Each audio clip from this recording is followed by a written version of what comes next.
Hi there, welcome to English World. I am MohanShashank Reddy. In this short tutorial, I'll walk you through exactly how to change your YouTube channel's profile picture step by step. So without any further ado, let's get started. So the first step is to open a browser what you have, either Google Chrome or Firefox.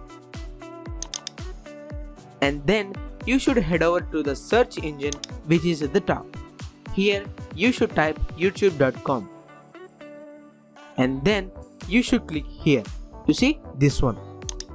You will get a bunch of options if you click that, and then you have to click on a tab called your channel to open your YouTube channel's dashboard.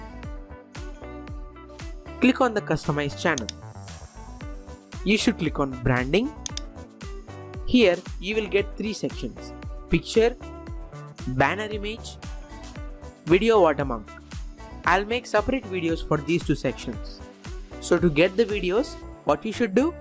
You should subscribe my channel. Come on, it's free. Subscribe the channel if you didn't and activate the bell so that you will never miss my future videos.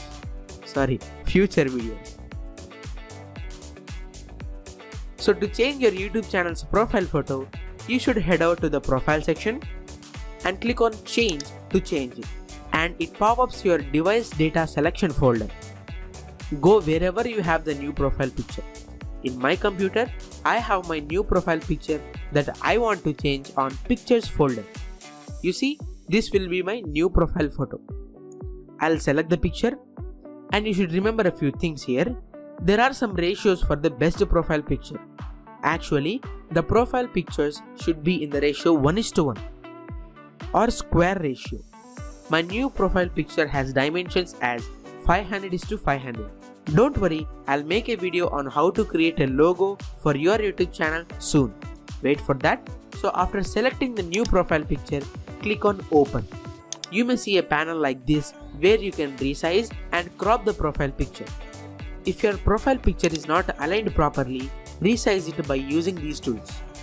This is perfect for me, so I click on done. You see here, this was the old one, which has the text at the bottom, and this will be my new one. After that, you have to click on publish. YouTube pop-ups a message like changes published, alright? So I will close these tabs and I again type youtube.com. Let me check whether my profile picture is updated or not. You see, it has been updated. That's it guys, I hope you might have liked it. If it is so, then smash the like button right now, and I will be back with another tutorial on how to change your YouTube channel's profile picture step by step on smartphone. Wait for that. Stay home, stay safe. Thank you very much for watching. Have a great day.